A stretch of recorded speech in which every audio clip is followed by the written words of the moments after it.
Greetings, everyone. We are live again. Dynasty Mirror Search for Uhuru. And before we get started, please, I apologize about the mix-up yesterday. I thought Ebube was coming on yesterday, but he is on today.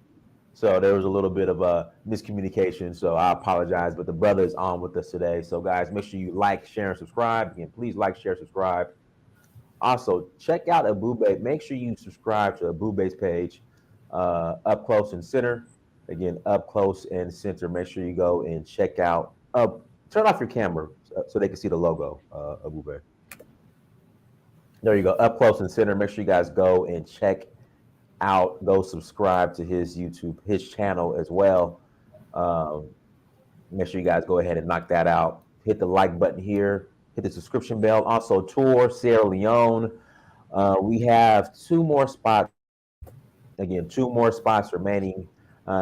If you have your DNA results from African ancestry and they link you back to Sierra Leone, you are eligible for citizenship. Again, you are eligible for citizenship. So make sure you guys, check that out. Hit me up. Go to Danfo.Africa. Again, is Danfo, Danfo .Africa.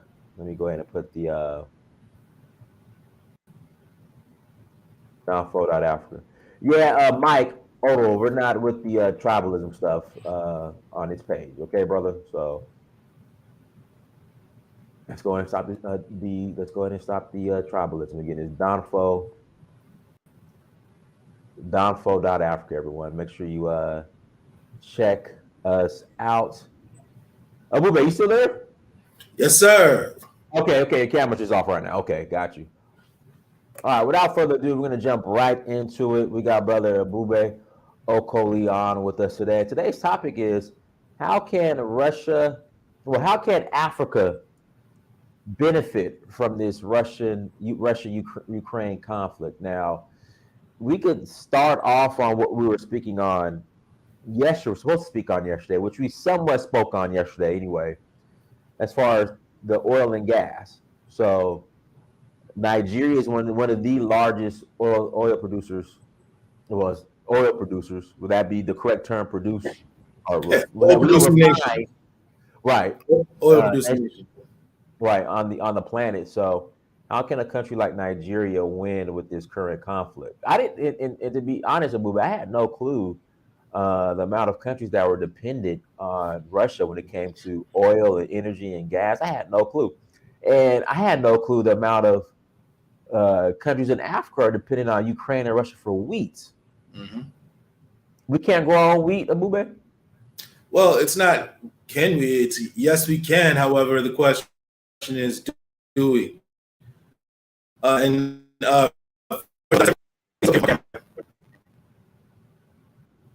Repeat that again, Ebube. Hopefully, we're not having the connection issues again this time. Go ahead. I'm gonna keep myself unmuted. I think when I mute myself, that's when we have a problem. I'm gonna stay unmuted. Go ahead. Try it again. Great. All right. Yeah. So when it comes to reproduction, the Ukraine was the breadbasket of the Soviet Union, and to an extent, it's a lot of the world's wheat does come from Ukraine. Also, too, you noted a good point about Russia when it comes to oil and gas. Russia is similar to an African nation in regards to the dependency or how natural resources play a large part in funding their government's budget and their economy's dependency on a natural resource, in this case, energy, distributing energy. So, Don, is everything okay with the signal, right? Yeah, we're good. We're good. It's weird, Ebube. For some reason, when I mute myself, I try to mute myself so there's no feedback. So when I mute myself is when the problems happen, but I'm unmuted, we good. So we good. Go ahead. It's weird. All right, go ahead. Cool. Let's do it. So yeah, all right, so let's take this thing back a bit so we can understand what's actually going on, and then we can move forward. So really, this whole thing starts with the tussle that was going on in Germany in the mid-1900s and during the Cold War. Germany was essentially the epicenter of the Cold War, if you want to think about it in actual geographical location. And so with the Warsaw Pact nations and the nations in NATO, essentially you had Europe divided along something they called the Iron Curtain. And so eventually in the early 90s, the Iron Curtain began to weaken, and eventually the Soviet Union fell apart. Now, when the Soviet Union fell apart, there was or prior to the Soviet Union falling apart, there was some discussion as to Germany and what role it's going to play. Was it going to remain neutral? Was it going to be with the Soviets? Was it going to be with NATO? And eventually, it was agreed that Germany would come under the fold of NATO, which was, of course, the America and her allies. So now, after the dissolution of the Soviet Union, there was and this is a very controversial topic because people allege different things, but there were meetings between what became Russia and, of course, leaders of the West, and it seems as if they came to an agreement that NATO wouldn't push an inch further of Germany. However, these were never really ratified. It seemed like allegedly these were just informal agreements. Some sides claim that these agreements were to be honored, and other sides claim that there wasn't an actual agreement. And there's all sorts of interpretations as to what was actually agreed that day. What we do know for a fact is nothing was really written down or promulgated. However, the discussions that they had are available for people who want to delve deeper into that topic. But what we do know is that once the Soviet Union dissolved, NATO began pushing closer and closer and closer. And you have to remember that Russia has a defensive mind state in doing what they do. What they really want to do is they want to anchor themselves to a natural resource in order to prevent their large border from being invaded. So they've always had this need for a buffer between them and their perceived enemies in Western Europe. So that's why they needed to push all the way up until Eastern Europe, where you have that mountain range and you can really squeeze all the military action in through a very small location. So long story short, it seems that the Ukraine began allying with NATO. And the problem with Ukraine and Russia is that the border that they share is wide open. It's like Canada and America. You can just roll tanks directly into Russia from the Ukraine. It's right in the Russian heartland. And essentially, you've checkmated Russia if you've successfully managed to make the Ukraine a part of NATO. And the Ukraine, of course, was receiving help. And it was going to get to the point where it was eventually going to be able to resist a Russian incursion into the landmass. And so Russia was essentially put on a timetable to act. So now we have that situation. So now, because this situation is going on, what we're witnessing different fallouts. So, for example, you noted just at the beginning of this broadcast, you noted that just how much gas and oil goes to Europe. So when it comes to oil, about 1/3 of Western Europe and other parts of Europe, the oil comes from Russia. So a whole third, 30 to 40%, which is a pretty large number. Now, when it comes to gas, here's the interesting situation. Russia has massive gas pipelines that flow through Europe, and the gas Western Europe is very dependent on the gas that comes from Russia. Now, not all of Europe. Of course, you have nations like Norway who also are net exporters, but not to the capacity of Russia. I believe you have the UK and some other nations might be independent of Russia directly and or indirectly. But Russia still controls a lot of the gas infrastructure into Europe. Now, Russia, maybe 80 to 85% prior to the invasion of Ukraine, is the percentage at which they were supplying Europe's liquefied natural gas needs. And an interesting fact is that where eventually had a shortfall, another large distributor, if you will, is Algeria. So when it comes to Africa, Algeria distributes a lot of gas. If you understand the infrastructure of Algeria, they have pipelines that go through Morocco into Spain, and from there they pipe out liquefied natural gas to Spain, and they're in Europe. So you have Algeria. Now, the problem with the benefit Algeria has is that they already have the infrastructure set up. They can have pipelines going to Italy because of the proximity to Italy, and they can go ahead and increase capacity on that pipeline in order to try and increase the deficit, because you have to remember that Russia has probably replaced Iran as one of the most sanctioned nations on the face of the earth. And you have to remember that there's a delicate balance that has to be played, because your economy is dependent on this oil or more so the gas from Russia, and now you want to sanction this country, but then you're putting dollars into his pocket because you're buying his gas. It's a very Right, Ebube. So that was my question. Was what's really at play here? Because why would you sanction the country that's providing, like, what did they say? Don't bite the hands that feed you. Like, that's the well. saying. So Here's the why would thing you too. say? Well, what is Russia going to do? Stop selling its major export Well, and they be were broke? saying that they're like the gas. They said they'll price it at $300 per barrel. Like, they're up. Like, oh, okay, you don't think that's gonna happen? Everybody can make all sorts of accusations, but at the end of the day, the customer is dependent on the buyer, and the seller is dependent on the merchant, right? Or the customer is dependent on the merchant, and vice versa.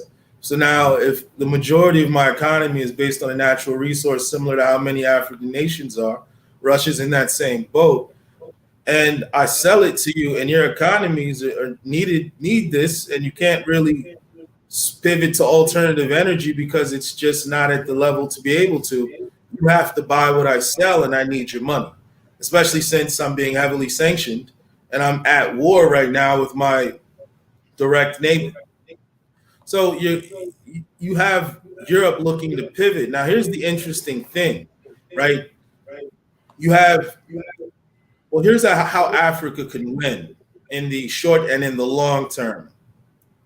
Now, we'll deal with Europe, then we'll deal with Africa. Some of the European policies towards Africa, some of the European policies have strongly dissuaded and disfavored African nations developing gas and natural fossil fuel resources in the name of greenhouse gas legislation and policies. So essentially, African nations are discouraged from developing that type of infrastructure, which of course is needed, while other nations aren't really restricted in their development and the rest. So now we take a look at Africa. So Europe is going to have to revisit that policy because now they're put in between a rock and a hard place. You're going to have to encourage the nations that you can influence and the nations that you've been dissuading. That has to be stopped because eventually you're going to have to rely on these nations and their gas and their infrastructure to provide you with adequate gas. Now, the country that's most likely to benefit is Algeria in the short term because they already have the infrastructure. However, here's where Algeria has a problem. Algeria essentially has a problem with Morocco. Algeria essentially has a problem with Morocco over Western Sahara. And in Western Sahara, there's a group that's essentially declaring their independence, and they've been fighting with the central government for quite some time. So being that that's the case, it's alleged that Algeria helps fund some of these rebels because them and Morocco have been long-term frenemies, if you will. They're neighbors, and they have to cooperate in some economic terms. However, they've been at each other's throats both passively and actively. And so currently there's some issues because the pipeline Algeria uses to ship gas to Europe goes through Morocco and towards the Straits of Gibraltar. And so right now, because of the diplomatic situation that's going on, that's closed. So Algeria is having its own problems, which means that Algeria can give less gas to Europe, which means Europe is also cutting back or claiming that they're going to cut back their gas dependency on Russia. Some are even saying up to 2/3. Some nations have called for a complete ban. So now you're going to have these nations that have to live according to what they're declaring because you're going to have to find a substitute and fast. Boob, I got a quick question for you. So it was just in the chat room. Countries like Germany, they want to shift to total electric cars and phase out, I guess, gas-powered cars, gasoline-powered cars by 2030. There's a similar initiative here in America. So I was watching the news earlier today when I was at the gym, and these Teslas, there was like a long line because there weren't enough charging stations. So this line was like there's like 20 Teslas waiting to be charged. So it's like, okay, you want to switch from gasoline to electric only cars, but is the infrastructure there? So do you see that really happening by 2030 in certain countries like Germany or even here in America? Well, sometimes these nations set these initiatives and they don't necessarily expect to hit them, but they're just the goals that they would like to see get done by. But the real reality is that fossil fuels are going to be used for the vast majority of cars, even up till 2030, when we're talking globally. Now, what they're really saying is that moving forward, let's have situations, or let's build cities with electric vehicles in mind, right? So moving forward, let's have more charging stations if we're going to have them, because we realize the popularity of this vehicle. So fossil fuels and liquefied natural gas, oil, those are still going to play very prominent roles all the way through the next 7 years. Just 2023, 2030 is 2030. just around the corner. Yeah, around the corner. Almost 7.5 years from now, if we, estimate up. So now, in regards to Africa, Algeria, of course, is in the short term. However, you have Mauritania and Senegal, who have just discovered offshore gas deposits worth, oh my goodness, that was a really good discovery. If properly exploited, both of those nations will greatly benefit from that. You also have Mozambique, and then Tanzania. Tanzania's is half as much as Mozambique's. I believe Mozambique's currently, and the thing is, these numbers keep changing because they keep finding more and more of these gas deposits. So these nations I'm naming now, tomorrow things could change. Of course, you have the historical distributors like Egypt, but Egypt, however, distributes most of their gas to China.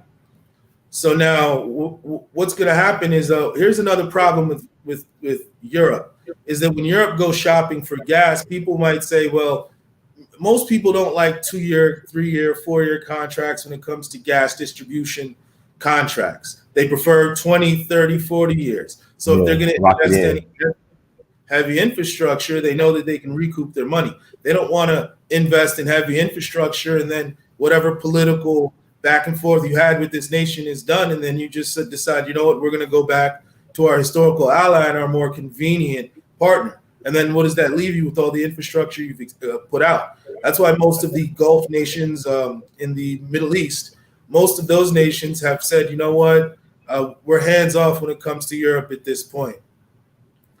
So well, let's take a look at this super chat. It's saying, another great conversation. I hope you escape the groupthink to begin genuine and necessary conversation. Looking at our Black world through new eyes goes a long way. Very beautiful comment. So you have Mozambique, you have Tanzania, you have Egypt. Egypt probably won't be another option because Egypt has a good long-term contract with China. Things are going well there. And when you deviate from a nation, that nation may find other suppliers. So if you pivot to another nation, because what you have is to an extent limited. So if you pivot to another nation, then that nation decides in a few years that, oh, thanks, but we don't need your gas anymore. Where does that leave you? You can't go back to your old suppliers. So this is a very tricky game. So the nations in the Middle East are looking for longer term contracts than what the European Union and European nations are typically looking to offer. Algeria is the closest within proximity, being that it's actually on the Mediterranean, and you can literally take certain ships across, larger vessels directly across. And because of its close proximity, you can more easily run lines through. However, because of Algeria's road with Morocco, that line's currently closed, but they're looking to potentially go through Italy directly off of their coast. Then you also look at Senegal. Senegal and Mauritania, essentially, it sits off the coast of those two nations, large natural gas deposits. Now, we're going to see how they're looking to exploit that, but that could be maybe 20% of the gas that's discovered so far. Now we look at Nigeria. Nigeria is a very interesting nation because Nigeria has about 30 to 40% of Africa's discovered liquefied natural gas, which can be very beneficial. So Nigeria has the most when it comes to discovered actual proven reserves. However, the issue with Nigeria is that it's further away from Europe. If you just conceptualize Africa, Algeria is the best place and already has some of the infrastructure, despite its political back and forth with Morocco. It still has infrastructure that connects it directly to Europe. However, the amount just isn't there. So Algeria alone couldn't satisfy the amount if Europe is indeed looking to cut back Russian resources by 2/3. So you're going to have to look to Nigeria. Now, currently, Nigeria has some infrastructure and has a few options on which they can go ahead and approach this problem to see how they can benefit from Europe's declaration that they're looking to drastically reduce the amount of oil and natural gas that they're getting from Russia. Now, Nigeria currently has the two options are through the desert or through the sea. Now, currently there are gas lines that run across the coast of West Africa from Nigeria, Benin, Togo, and it stops at Ghana. And these countries are connected and can have gas distributed to them. However, the plan is to take this pipeline all the way up into Morocco, and then from Morocco have it go directly into Spain, and then from Spain into the rest of Europe. Essentially, you're turning on the tap from Nigeria through every nation in West Africa, all the way up until you get to Europe, which is amazing for just the potential assets that and the money that can be made off of such a transaction. However, just on another note is the industrialization that comes along with being able to have consistent and steady access to natural gas for the generation of electricity. So, let's see. Here's a question for you, Ebube. All right, Dynas, please ask Ebube how he thinks the ramping up of the AFTA will impact the ability for African nations to optimize the refinement and distribution of oil and gas and other products between themselves, amongst each other. All right, now this will be good. As I was just discussing, if you remember, Nigeria, for example, it has gas infrastructure and it has two options. It can go through the sea or go through the desert. I discussed the option about it going through the sea and connecting to Benin, Togo, Ghana, Ivory Coast, et cetera, all the way up the West African coast until you get to Morocco and then into Europe. So now all these nations are going to have access to natural gas, large quantities of natural gas, and the natural gas can be used to generate other forms of energy and be used in industrialization. So buying gas from another African nation is what the African Continental Agreement was all about. So that's just one product, sharing gas, and how sharing gas can have a multiplier effect as nations can industrialize with the gas that's being supplied to them. So in regards to the second option of how Nigeria, for example, could take advantage of the fact that Europe is looking to pivot away from Russian oil is through the desert. Now, there were problems initially, but here's what they were going to do. They were going to run a pipeline all the way up through Kano, all the way into Niger Republic, and then I believe into Algeria to get to the Mediterranean. I believe it's Algeria. Right. But there were problems between Niger and Algeria because they've been talking about this pipeline since the 70s. However, there were diplomatic issues between certain nations at certain times, between certain presidents, where they didn't really feel like working with each other. So being that they weren't working with each other, this pipeline never got built because it's going to take at least a decade to build this pipeline. And then you have to remember another issue is that you're putting this pipeline through the Sahara Desert right now. There's a lot of, the Sahara Desert, you have to remember in Africa, there are certain places that are ungoverned. Right. You might have a desert area the size of Nevada and 10,000 nomads live there. The government isn't really going to put infrastructure there. It's just too big and too sparsely populated for the government to ever do anything with that land. So now you're putting such precious cargo is going through this type of environment that could lead to other problems that would make that line not as commercially viable as it could be without those additional elements there. So that's the problem with through the desert. Even though through the desert is a more direct route, you would still get the benefits of passing those gas infrastructures through Niger, northern Nigeria, southern Nigeria, and other nations, depending on how if they could make spurs off of it. So the most promising one economically and probably the most feasible is through the sea. However, through the sea is going to take some time because the infrastructure isn't there for Nigeria to supply Europe at present. However, the capacity is. And one can build off existing infrastructure in order to make that happen. However, the key word is one has to build additional infrastructure. Guys, make sure you hit that like button again. Please hit the like button. And also, too, we'll go ahead and put the link in the chat room. If you'd like to call in and add to the conversation, you're more than welcome. Again, link is in the chat room. And please hit the like button. Everybody that super chatted, thank you for the super chats. I greatly appreciate it. And again, link is in the chat room. If you want to call in and add to the convo, please. Somebody, okay, have you heard of Austin Owuru's claim that 80% of oil pumped in Nigeria is being stolen? I mean, that's a lot of oil being stolen. I think that number may be a little high. Right. There could be siphoning because you have to remember that you have oil everywhere. And so sometimes in certain parts where the oil is being extracted from, you do have people that are doing local refinement of the oil. So the question is, how are they getting the oil, right, to refine it in their local refineries? So then you have to realize that there's leakages, both figuratively and metaphorically speaking.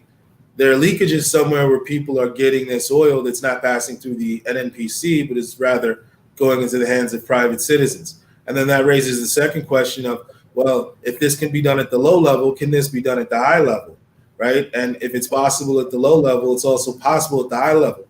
Do we have any direct evidence that we can cite and say, well, here are the exact figures? Well, no, we don't. So we just have to speculate anything more past that particular point. Okay. Let's see. I guess Austin is the co-founder and former chief executive officer of Seplat Energy PLC. So that's in there, 80%. Man, that's a lot of gas. I don't think it's up to 80%. It could be is 2 to 3%. I would say is more plausible. But once again, that's just an educated guess. 2 to 3% is where I would peg that if I was a betting man. Go ahead, OB. Unmute yourself. What's up, y'all? How y'all feeling today? OB, how you doing? Good, Ebube. Appreciate you, man. Great build as always. Great. So what do you have on the topic, brother? Yeah, I just wanted to call in. I was going to call in yesterday expecting you to come. And I wanted to say the great thing about Nigeria really pushing forward and the Dangote refinery finishing up is that not only will we get the use of oil and natural gas used for, powering cars and electricity, but there's a lot of other goods that we can produce in Nigeria. If you just Google products made from oil and natural gas, you'll find something from the energy.gov in the United States. And I'll just list off a few items. With natural gas and oil, you can make curtains, you can make crayons, you can make lipstick, you can make eyeglasses, you can make golf balls, perfumes, you can make solar panels, sunglasses, surfboards, telephones, synthetic rubber, toothbrushes, toothpaste, tape, trash bags, cabinets, umbrellas, petroleum jelly, a list of a lot of things. So the big thing is there's like a lot of first, second, third, fourth order effects of the refinery coming to existence. We'll have electricity so people can power their homes. We'll have electricity so we can power businesses. And then we'll also enable people to have cheaper transport. But the bigger thing is we can manufacture a large amount of goods, from things that you use to create a home to products that you use every day. And that should really supercharge the Nigerian economy. So we should really look forward to, and really the Nigerian society should be getting prepared to creating and manufacturing an abundance of products that we get outside of Africa. We could really, just with the refinery itself, become our own, quote unquote, China. We can become a super factory because we'll have those petroleum and other oil products that we can create and also introduce into other products. And that's what I wanted to introduce. Definitely. You brought up a very good point. All the derivative products that come off of the refining and all the other industries that could potentially open up. Africa is essentially wide open if we just have the will, the determination, and the sincerity of purpose to get these things done, there's really no limit based on the resources that we have are already on ground. Exactly. Yeah. And it's, the average everyday person doesn't know what, how much oil is used for or natural gas is used for. So we always just think we're going to heat a home, we're going to drive cars, might generate electricity. But with that, we don't have to import these refined products. We can have these refined products right in Lagos, right in the other states in Nigeria. We can bring them into our businesses, small, large, medium, and create the products that we actually import now and some of the products that we don't import. And we can just really create a lot of things that can really exponentially like compound the production in Nigeria. So also that's to all I wanted imagine to the contribute. fact that the pipeline is going to run along the coast of West Africa all the way up to Morocco and then eventually into Europe itself. Just think about the profits that can be earned from that, and then the added benefit of the potential opportunity for industrialization of those nations where that pipeline has contact with. That to me is an even greater feat or side effect of completing this pipeline. And if the Nigerian government, they've signed different MOUs, and I believe Morocco, while they were considering to try and join ECOWAS, this is probably one of the issues that was definitely on the table because this is a win-win for everybody involved. So just imagine the industrialization that comes with such infrastructure being put in place. When people think of Africa, sometimes they think of the negative and things of that nature, but then they don't realize that there's a large upside, and people that bet on Africa over the long run are going to win. Sure, it's not going to go up in a straight line. There are going to be setbacks here and there, but for those who are consistent in understanding and putting their money on Africa, they're definitely going to win in the long run. Do you have anything else on topic you'd like to contribute? I just want to say I highly agree with what you just said, and the special thing is one key infrastructure investment can really just totally transform the economy. So we should be inspired and think about all the other ways certain key investments can supercharge any other nation in Africa. So let's continue to do forward, think positive, and I appreciate it. So I'll sign off. Thank you, Ebube. No problem. All right, Ramsey, go ahead, Ramsey. Yeah, so I have two things to say. First of all, I have a question for Ebube. So I'm also from Nigeria, from the Niger Delta. Basically, we have all this news that, although it's on record that in Nigeria, what they drill out, the crude oil they drill out is like approximately 2 million barrels per day. But people from Nigeria are not actually at where the control of the drill, crude oil that comes out. So they say they are all foreigners, and they could be drilling maybe 10 million barrels a day, but they just record 2 million. So what do you have to say on that? I've heard that before. And see, here's the thing. It goes to having strong regulatory systems set up in your country. You have to have a strong framework because technically government officials are supposed to monitor them. And if they say 2 million, they're supposed to essentially check the scales, right? Check the instruments to see, okay, how much was taken out. Now, is it possible that you could maybe have a government official who looks the other way? Sure, anything's possible. And in Nigeria, the impossible and the possible both happen side by side. So the thing is, yes, that could be happening. We can't rule out anything. There could be corruption in the oil sector in regards to reporting, and then people are potentially taking out 2.5 barrels, reporting 2 million, and then finding a way to sell the 500,000 on the black market. Could that happen? Sure, anything's possible. Do I have any evidence that direct evidence outside of circumstantial evidence that that's actually occurring? No, I don't. So I can't refute it. And at the same time, I can't say I've personally witnessed it, but you're right. That could be happening. How do we know? We don't. This is why we need more transparency in government. This is why we need to be able to understand what's happening, because at the end of the day, government, they're there for the service of the people. Public servants are there for the service of the public. So the public are the masters in that relationship. So the public should always have information as to what the government's doing in some regards. So my Did second that answer your question? yeah, you did. But my question, second, I don't know if it's a question or just something I have to just like a comment. Um, in Nigeria, we have 4 refineries that are not actually functioning, but there's a lot of money being spent to train the staff, being spent on them going on courses and being, for instance, year before last, the Kaduna refinery, they spent 260 something billion naira to train staff to do a lot of things in the refinery, but they did not even refine even a barrel of crude. So how can we like get refineries to work or maybe have new ones?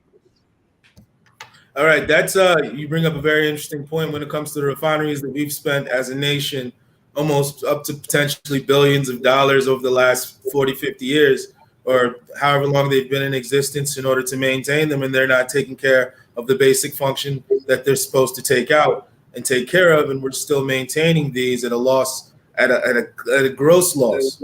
What that highlights is the fact that the government doesn't have to make money to stay in business. This is why sometimes the private sector comes in and does a lot better, because their existence is extremely predicated on how well they do and how they do business. Government, not so much. If it's supported by the taxpayers, government can be wasteful, government can be inefficient, and government will be there next year. The same can't be said for private industry, right? So you look, for example, the Dangote refinery. If they behave like the refineries that are government run, they'd be out of business in less than 3 weeks, because there's nobody that's coming to bail them out year in and year out. And then also, too, we have to examine, okay, why is it that we've paid so much and received so little? This is something that should be at the front of concern. These are the things that the people who are running for office in 2023 need to be discussing and saying, this is what we need to be talking about, as opposed to maybe whipping up ethnic sentiments or trying to be divisive and divide the population and the populace. We should really have critical discussions as to what we see ourselves doing with ourselves as a nation. All right, thank you. I think it's something we will keep doing. Thank you for the time. I'm gonna still continue to watch from the regular channel. Okay, thank you. Okay.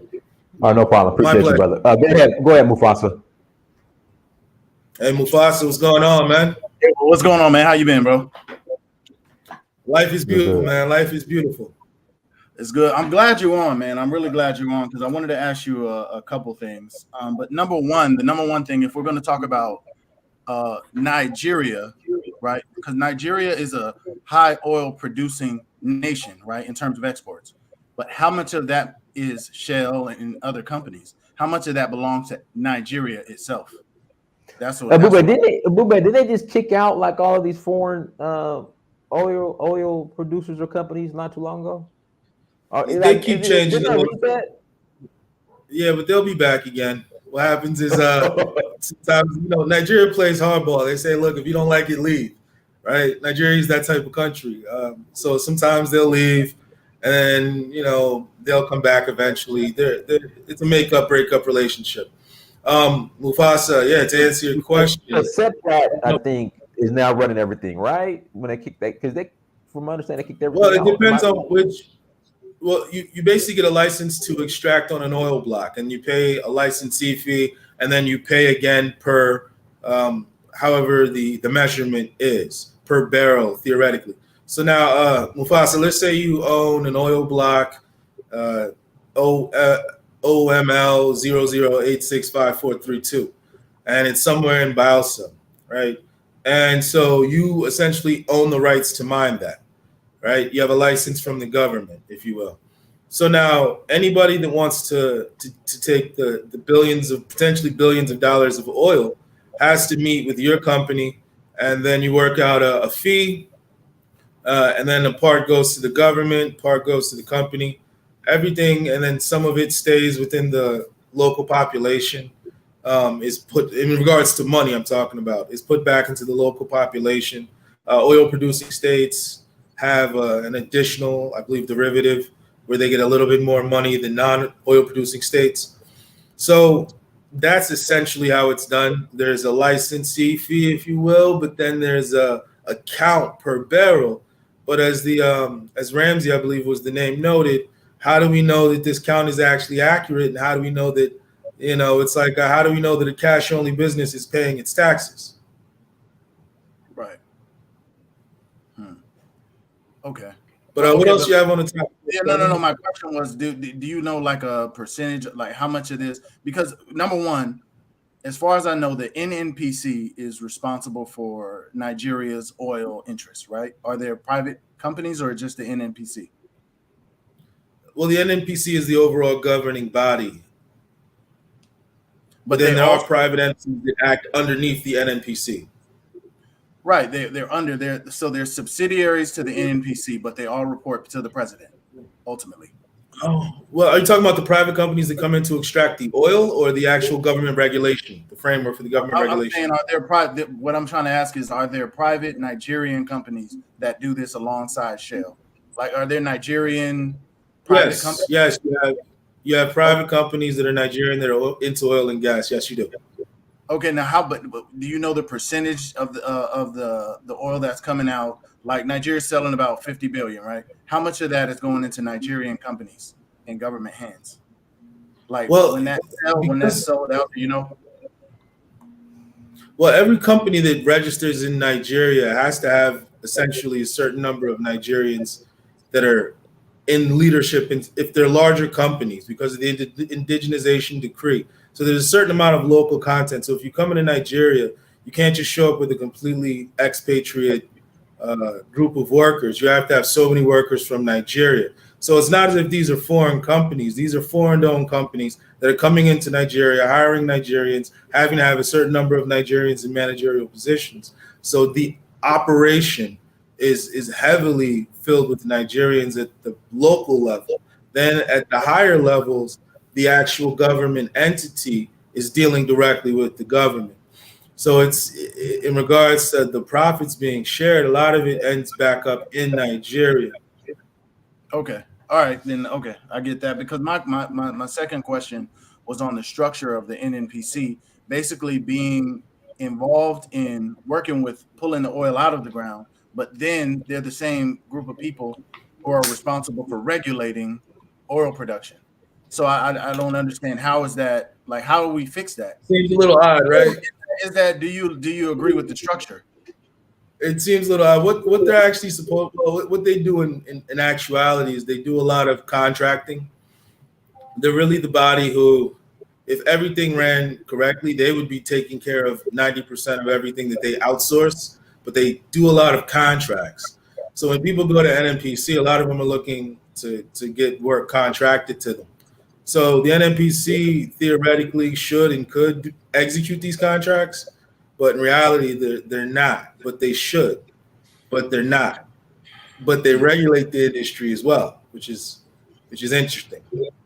Because my thing is, I just don't understand why it can't be more privatized. Like recently, I was reading Air Nigeria is coming back. They plan to have Air Nigeria out by the time Buhari leaves our office, right? But my thing is, why do they need Air Nigeria when Air Peace and Max Air and all these private companies are doing just fine? If I can interject real quick, I have some good news. Some good news, you guys. Mufasa, thank you. I've been meaning to announce this. It's already been announced, but I've been meaning to announce it. But when you mentioned Air Nigeria, it reminded me. Finally, the new international terminal, I think, is opening tomorrow in Lagos. Finally, tomorrow. Man, the new terminal is live tomorrow. Don't jinx it, though. Don't jinx it. Hey, finally is open tomorrow. Are they changing the pickup area, or are we still getting picked up in the same place? No, it's going to be a new terminal. Terminal. Oh, okay. That new terminal, yeah. I feel like when you land in Lagos and then you have to go down and you go, like, where you come out, there's so many people harassing you. But like when I land in Abuja, it's way more orderly. Like I'm hoping all the effery is going to be left at the old terminal and not come to the new terminal. Well, the way it's set up, the way they can, at the new terminal, they drive up and they just pick you up there. instead of you having to walk down. I think like when you to walk the parking lot, to the right, the parking and structure. then there's just a bunch of people standing around there shaking down the taxi or whatever. So I don't know. I just hope that's better because I it's way easier for me to come into Abuja than Lagos. It's always way less stress coming into Abuja than Lagos. But yeah, but the thing is, at the end of the day, you're speaking the truth. I mean, Abuja it's the city of the future. You know, it's less struggle. People who are addicted to the struggle, they love Lagos, but you know, I forgive them. They know not what they do.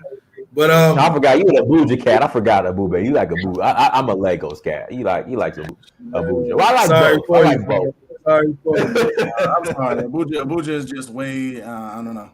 I'm leaning towards Abuja. I don't like Lagos. I mean, in my opinion, Lagos. There's Lagos, and then there's Nigeria. Lagos is not a part of Nigeria, in my opinion. And then there's Nigeria. Lagos is its own country. Lagos is its own country. Exactly. People. That's why whenever someone tells me they're going to Nigeria, I don't want to hear that they're just going to Lagos because the experience in Lagos doesn't represent the rest of the country. Like if you go to all these other states, you get a totally different experience there than you get when you go to Lagos, in my opinion. True. Very true. Yeah. But you had a question. I'm not sure it was addressed. Did you address the question? I'm saying why don't we privatize? Like when they brought Air Nigeria back, the Minister of Aviation saying that it's 49% owned by strategic investors, whatever that is. Then they said 46% the Nigerian government, or 46% the people, and then 5% the Nigerian government, which I thought would have been the people. But what is the need for? I don't know. I don't understand what the article said. But I'm saying, what is the need for these public when you have these private companies that are doing just fine? Well, the thing is, every nation. See, what happened is this. Nigeria used to have Nigeria Airways. I remember when me and my family came to America for the first time. When we came to America, we flew Nigeria Airways. It became in. It was yeah. Nigeria used to fly to America. I believe we flew to New York or somewhere like that, DC maybe. But yeah, we came in on. It was a thing of pride that it was reliable. It was good, and then eventually, what happened is that the company was mismanaged because people weren't trying to get a job there to be competitive to grow it. They were trying to get a job there to maybe give their friends free airline tickets, hook people up in the village, and they started running it like it was some sort of government parastatal that's there to just be milked. And so after they milked Nigerian Air, you don't want to, once the airline gets a bad reputation, that's it. Airlines live and die by their reputation. That's all you got. So now bringing Nigeria Airways back is good because for so long, because Nigeria should have taken over the aviation sector. You've had nations like Ethiopia do a phenomenal job with Ethiopian Airways. Or Senegal now. Oh, and so now you see the race is to really become the continental airline, right? The real thing is who's going to become the Delta of Atlanta for Africa? Who's going to become the African airline? That's what everybody's trying to get to. So it only makes sense for Nigeria to at least be in the race. You're the giant of Africa, and you haven't taken over. You see Ethiopia. Ethiopia is essentially the default African Airways, and then you look inside Nigeria. You have Air Peace is the default airline of Nigeria. So these are spaces where the government should have then taken over and enjoyed the fact that they have this large population and are strategically located. But I'm saying, why not get behind Air Peace? Why not support Air Peace instead? Why? If you know you have corruption issues, why open another Air Nigeria for another area for like them to siphon money? I think it's to have their own national carrier with the name Nigeria on it. Because you have Senegal, you got Kenya Airways, South Africa. Is to have Ethiopian Airways, you got British Airways, you got Lufthansa. But this is what I'm saying. When they initially did Air Nigeria, right? I don't think there was other private options, right? I don't know the history of Ethiopia Airlines. No, there were. In those days, there were a lot of private. They've always been private airlines. It's just you want a state carrier as well as private airlines. right? You want both, ideally. You want to have. The US doesn't have one. The U.S. doesn't. They got the largest. There's no U.S. Well, it's most nations try to have a national carrier. Most nations try to, if they can, if they're like an economic. But the top maybe 30 nations in regards to GDP all typically either have a default airline or some are getting state airlines. And you have to remember that what really helps Nigeria and nations like Ethiopia is that Ethiopia and Nigeria like in the middle of Africa and kind of in the middle of the world, if you think about it. So they're strategically located. South Africa is kind of far to the bottom, so they're not as strategically located, but you have Ethiopia, which is close to Asia, on the African continent, close to Europe. It's perfectly positioned. So these are the things that you think about when you come up with an airline is, does it make sense? Are you geographically located? Do you have enough diaspora population to initially carry it? And then can you scale up and maybe take over the continent? So this is typically what happens. Now, there's going to be an African carrier eventually. The real question is who's it going to be? Yeah, no. Like I said, I don't know. I guess I'm just worrying about that. People keep telling me neoliberalism or whatever, but I see private companies succeeding in Nigeria, and then they want to build a government company right next. I just don't understand that. Like, Mubasa, what happens is this.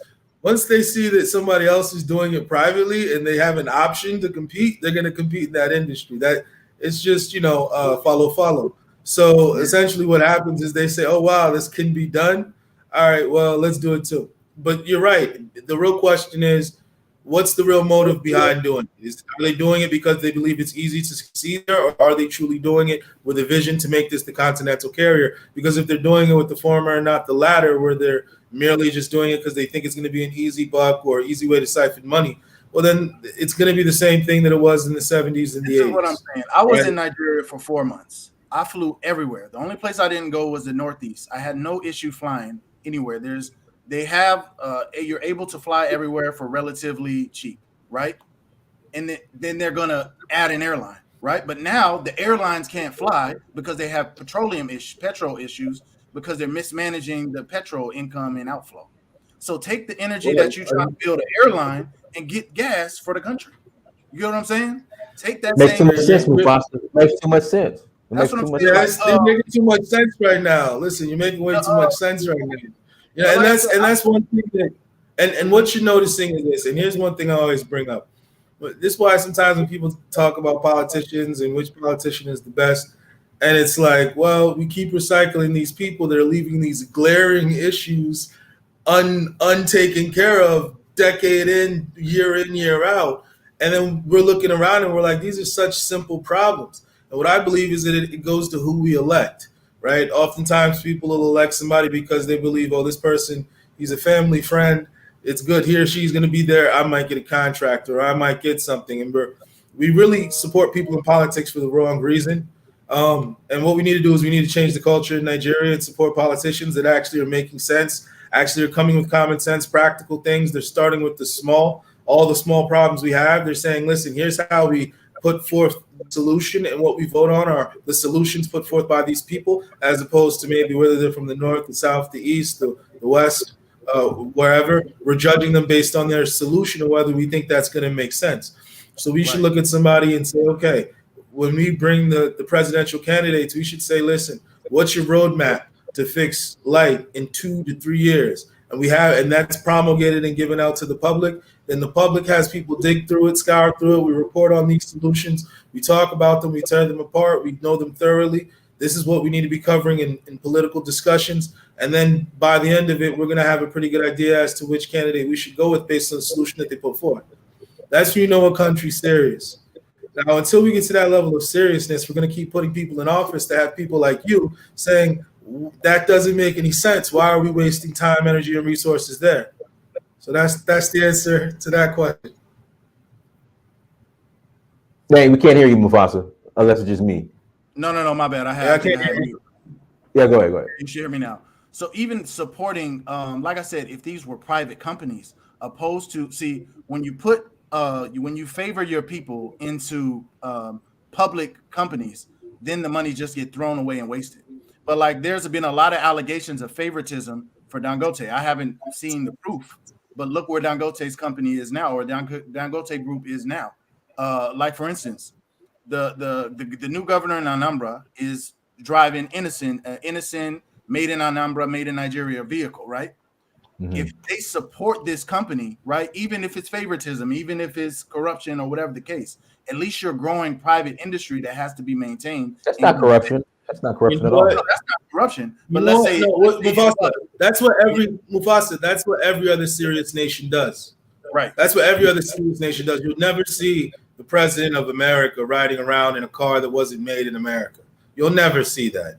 You'll never see the president's official car being a Toyota or a Honda or a Kia, right? You'll never see that. It's going to be an American company because every serious nation knows that in order to grow your country, you have to support the local companies within your nation. So honestly, if I were president today, what I would do is I would mandate that any official state car, whether it be state, local government, or federal, they have to be a made in or assembled in Nigeria car, right? And for example, there was a time when Peugeot was manufactured, I believe, somewhere in one of the northwestern states, I believe. And so most of the government cars were manufactured in Nigeria because they came from a manufacturing plant that was based in Nigeria. So these are the type of things that we need to bring back. And you're right. You look at Chukwuma Soludo, the recently elected governor in Anambra State. He made an announcement. If you look at the clothes he wears, those are all locally made clothes, like the native wares that he wears. Everything he does is intentional. He's saying, even at his event, they made sure all the food and everything was local. He pointed that out.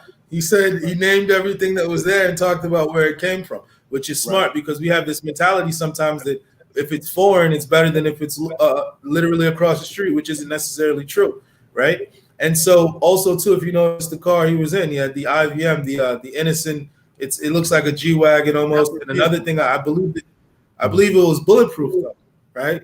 Yeah. So that shows. Ebube, I didn't know. I just found out about Ebube. It's only like 80 grand. Huh? 1 second, Mufasa. I didn't know this.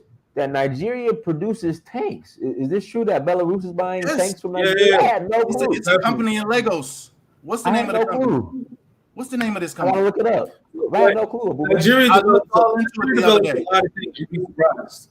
A private company, not even a public company. That's making tanks, MRAPs, all these things. And you have to remember too, Nigerians historically were always blacksmiths. Many of the civilizations were very gifted in smithing, from Benin to the Igbos to the ancient Yorubas to some parts of the northern Hausa states, very skilled blacksmiths. So to see people still, and all that is welding, fabrication, all that stuff's like a modern day evolution of that old school craft. But prior to what you were saying, what they should do is they should just simply support local industries. We have no business, our president riding around in a foreign-made vehicle, just for security's sake alone, if nothing else. Okay, but how does that work? Because I watched there's a thing. I'm gonna see if I can pull it up right now. They voted on this and they voted to use Camrys again. And one of the senators was asked. I'm gonna see if I can find it right now. I don't know if Dynas wants to play it, but they asked one of the senators and he gave an explanation to why they voted to get Toyotas opposed to Innocent. They actually brought it to the floor, but I don't know if I can find this video. I'm gonna see if I can find it. But the question, my question. I ain't gonna lie. I still prefer a G-Wagon. I'm sorry. I get it. But a G-Wagon. Come on, Dynas. I know. I got it. Buy Nigeria, grow Nigeria. That little German guy on my shoulder saying, "Get the G-Wagon, get the G-Wagon." Have you seen the Innocent G-Wagon? Yeah. I see it. Oh, okay. Yeah, I see the G-Wagon. You know what, hey, Donnie, you can always get both. There you go. I can get both. There you go. They got a cheaper version. There you go. Like you don't have to get a truck. You can have your G-Wagon truck, and then you can have an Innocent, sedan. Yeah, there you go. Or I can get the van for the. In fact, I'll get the van, put Donfo on it, ship it to Sierra Leone, and they make a Donfo. They make a Donfo vehicle. They make buses, and they have a Donfo. I get a bus. Right. But are the parts, are they like, as far as maintenance, is it like, It's The thing, the 77. good thing is it's there are a lot of standard parts across all of them, which is good. okay. So it's really easy to fix because they intentionally made spare parts. Spare parts, one of those things that are hard in Nigeria. Because if you're importing all these cars, where are you going to get spare parts? So that turned into a whole separate market, the spare parts market. But what I'd really like to see, and what I believe eventually will be the case, is that I believe that Innocent, if properly supported, is going to be the first person to make airplanes in Nigeria. That's going to be a day when we're actually able to produce airplanes, because that can also go towards producing military hardware as well. Now, okay, they had a ride sharing service. I know you were in Enugu recently, Dinas. Did you guys hear anything about this, or did you use I it? didn't go to Enugu. We were in. Oh, I think you were supposed to go, or Ebube, did you go there? I did not go to Enugu. I just went No, I was in the north. Okay, Yeah. okay. So you haven't heard of their ride sharing service and how it's going? Oh, they got their own The ride government? service. IVM, they launched a ride sharing service in November of last year. Only in Enugu. Nice. Only in Enugu. Yeah. That's nice. That's impressive. It wouldn't work for my. It wouldn't work for my. Hold on. Let me show y'all. And so, Mufasa, that's the beautiful thing about Nigeria. You see, Nigerians, once they see something, they'll go ahead and say, you know what, we can do this too. And before you know it, we've made an indigenous version of it. That's beautiful. Right. That's beautiful. Yeah. We're not going to rely on outsiders for too long. That's typically why it's sometimes hard to do business in Nigeria, though, because if you come from outside with a good idea, there's somebody inside that's smart enough to replicate it. The idea is that the drivers are basically leasing the vehicles, right? This is something that's done all over Nigeria, right? People lease the cars, but they're going to use this gives a reason for them or a use for the cars they're building, and then these people exposure too, and exposure. Like and it gives jobs to people. It gives jobs to people because I believe at the end the people actually buy the cars too, right? Yeah, that's what they're doing. They're buying the car. Just how people are lease to buy.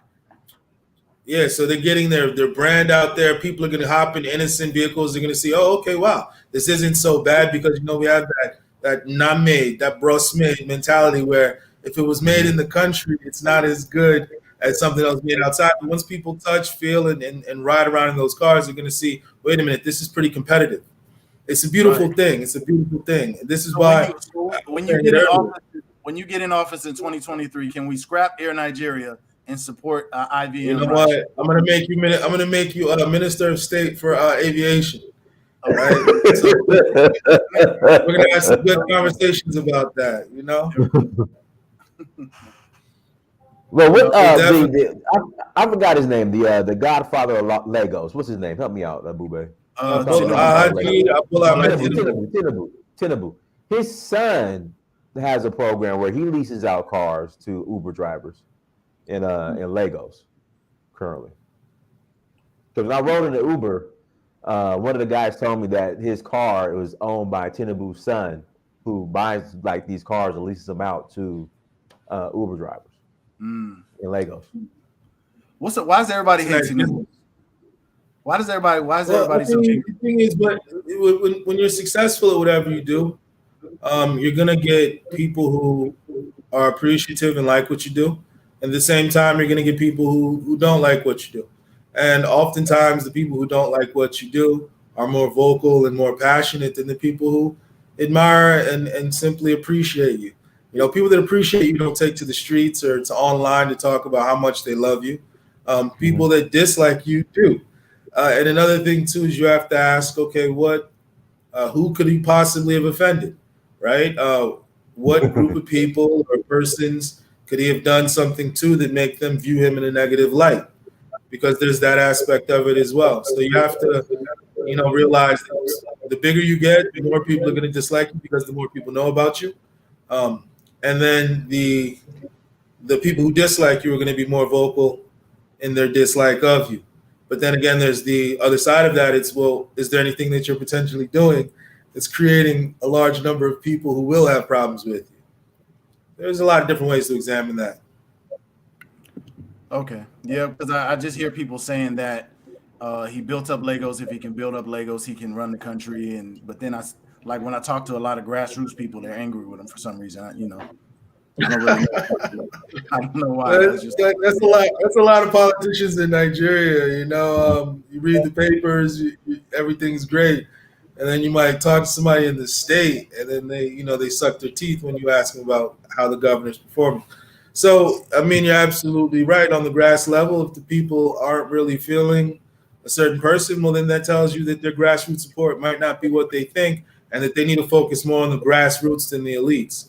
Oftentimes, Nigerian politicians make the mistake of merely hobnobbing with the elites, with the guys on top, and thinking that secures your position. No, knowing all the big people and being friends with all the big people isn't how you secure your position. The grassroots is how you secure your position. Because if the grassroots, they don't have any affection for you, there's no support. Let's say these circle of elites that you've surrounded yourself with now turn against you. You have nowhere to fall back. The grassroots isn't there for you. The circle of friends you thought were going to carry you to power isn't there, and you realize you've been used and you've been dumped. So if that's true, what you're saying is that there are problems at the grassroots, then that means he has bigger problems, because the grassroots is really where you're supposed to have your support.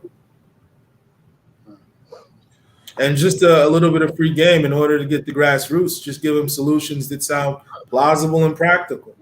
Right. If you just give the people that practical solutions, they can be implemented, nothing grand. The people will say, now this person's speaking our language, because that's the stuff that they're really experiencing. The average Nigerian doesn't really care whether or not we have a national airline or not. They care if, for example, they have to on their gen and whether they can buy diesel or some sort of gasoline, or whether or not that they're going to have light because they're a barber in their little shop and they really need light to cut hair, or else they don't have any gas in their gen. So they're just sitting there with their clippers waiting for the light to come on, and it never does. And that happens for 3 or 4 days straight. That's somebody that you really can affect their lives by fixing a very small problem, giving them a very large opportunity therein by doing so. So those are the type of situations that we need to really be looking at, as opposed to the bigger situations. But the bigger situations need to be looked at, but they need to be looked at with sincerity, because oftentimes some of these bigger projects are used as avenues to siphon money. And so much money goes into it and so little product comes out of it. So those are the problems with some of the larger, feats that are taken on if they're not sincere. All right, well, yeah, I just wanted to ask you about the NNPC and why, what's the resistance to private industry when you see successful private businessmen in Nigeria. So that's what really, like, I'm on my quest to kind of find and see, because I see success, but then we do government on the side of it.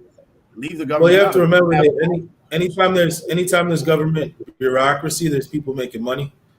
That's just how it goes. If you go to the airport, you might realize that there's a bunch of guys standing around every 6 feet to check the same item 6 different times.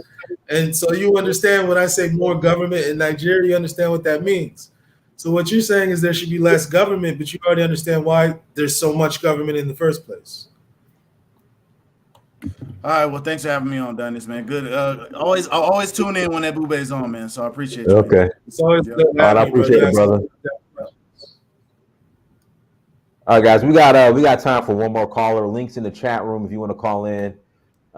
Click on the link. If you want to call in, please click on the link. But so Air Senegal now flies to DC and New York, well, Baltimore, BMI. Kenya Airways now flies to JFK. I think the South African airline still fly to DC. I think they might have stopped. But there's no carrier flying to the U.S. out of Nigeria. Eric used to fly to Nigeria. I mean, he used to fly to America from Nigeria. Eric used to fly from New York and I believe Atlanta.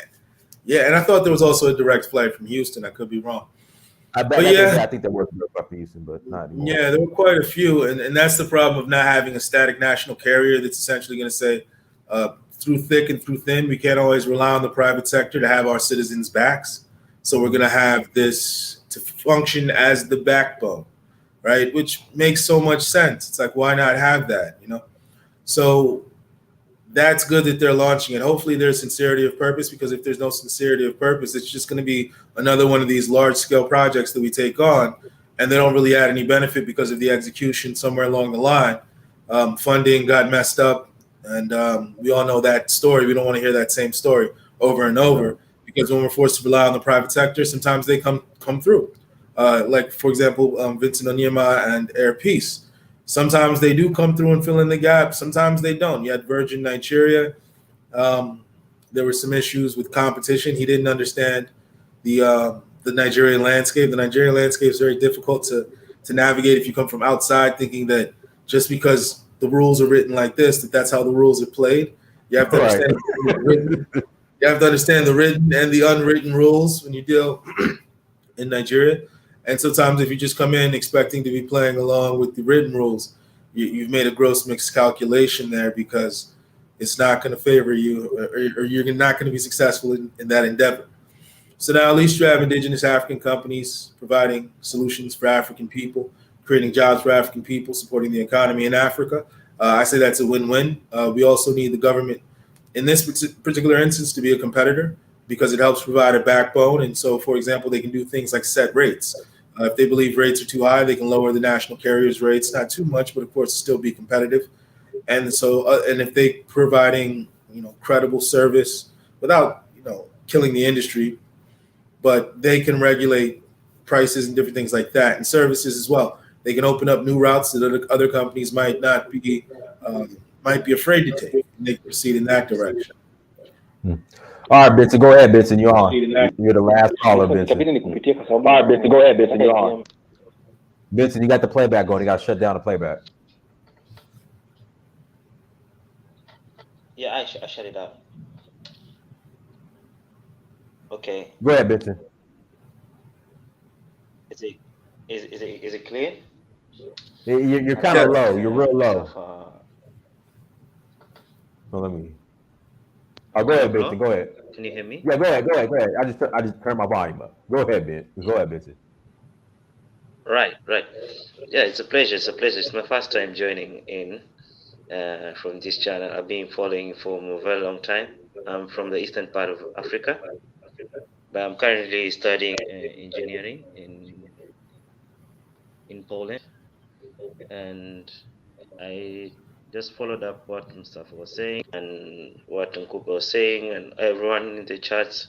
And I think it's amazing thing that to see that Africa has now got into a part of realization that we need to move forward, that we should not be dependent on what the West will give us, or what the West will be planning for us. Because I'm just right at the next to, I'm in Poland at the moment, so the situation with Ukraine, it's not really good, and I've seen what they've done to our brothers in terms of the racism, and how we've been taken, how we've been put in the wall, in the map. Like we serve the whites first, and maybe the Indians, and then the Africans. But in particularly, if you look at this, is that this should not be the situation, because we are all human beings. But if they take this position that this is how they're gonna run business, I think then we should be, as Africans, think how we should be running business. This is what I want to throw in here. So now you said, so how has it been? What part of Poland are you in? Are you in more towards the eastern part of the country, or more towards the western part? I'm towards the west. I'm just right to be not far from Berlin. I mean, city. I believe Poland is there's two different sides to Poland, right? There's the eastern side, which is a little not as developed as the western side. Is that a true assessment, or? Yeah, right. True. In the eastern side of Poland is not really developed, but the western side it is. So what are some of the things that you're seeing? What are some disruptions to daily life in Poland that you're seeing based on what's happening in the Ukraine, if at all? Okay. Yeah, I even wanted to do a video about it, because when the war broke out, we had a lot of influx coming to Poland, both Africans, the Indians, and the Ukrainians themselves. And we had like 2 weeks, like we ran out of supplies in the shops, because all the Polish people were giving out food to the border. and we didn't have bread. We'd have some of the items that have, those items that run fast in the shop went out, yeah. And when Africans started coming in, they started giving us the story on what was happening on the other side of Ukraine, not on the side of Poland, but on the side of Ukraine, like being prevented to enter, to come in. And it was really, really sad part, because when somebody wants to raise the voice as an African, you get blocked, or you just trashed away. And it is something very sad I experienced, and I think I'm learning a lot from that point of view. And I think also to my part, I think I'm here now to study and go back and develop my country. I'm actually specifically from Kenya. Yeah, that's interesting. That is very interesting. It seems that there's a lot of unfortunate reports that are coming out about how Africans are being treated at the border at some of these places. It's terrible. This is just a reminder that there's nowhere like home at the end of the day. You're never going to Yeah, be it was really bad. like you're respected on the continent, and everywhere you go, not everybody is your friend. Some places more than others, but at the end of the day, you don't need to go everywhere looking for something if you have those things in your home. You only go out as a visitor, as a tourist, and at that point, that's why tourists are given the highest level of respect and appreciation, because they don't have to be there. They're coming there to benefit you, as opposed to being someone who fled their country in need of something else because it's not in their country. You're treated a certain way because you're viewed as someone who's coming to take from another society, as opposed to someone who's coming to give to a society. So we need to get to the point where in Africa we have everything we need, so that we don't have to go to places to find accredited schools in the sufficient number to match the large population that we have. We should have everything inside of our country. So if we do find ourselves in the Ukraine or Poland, it'll be as a tourist for a certain duration, and we go to the tourist areas and we leave when it's time. So that highlights another issue. Seeing how Africans are being mistreated was just very unfortunate. But it's also a reminder to the African nations that this is reality on ground. Right. Hey, Benson, you have anything else you want to share, Benson? It's real, and it's real. Okay. All right, we appreciate you coming on, brother. Thank you. All right, Benson, take care, man. All right, appreciate it. Abube, go ahead, man. We'll go ahead and close out. The floor is yours. All right, man. It seems like it was a good discussion. A lot of good information was passed along. We had a lot of great people call in. Shout outs to Mufasa. Shout outs to everyone else who called in with solid questions. Once again, if you haven't subscribed to Up Close and Center, make sure you subscribe to Up Close and Center. The logo looks like this, black with white lettering. And once again, thank you for your time and your commitment to the continent. No problem. Everyone, thank you so much for joining. Like, share, subscribe. Once again, Sierra Leone have around 2 spots left. April 17th to the 30th. If you're interested in joining, hit me up. Go to donfo.africa. Again, donfo.africa to learn more. Until next time, family, Dynasty Mirror Search for Huru. Peace.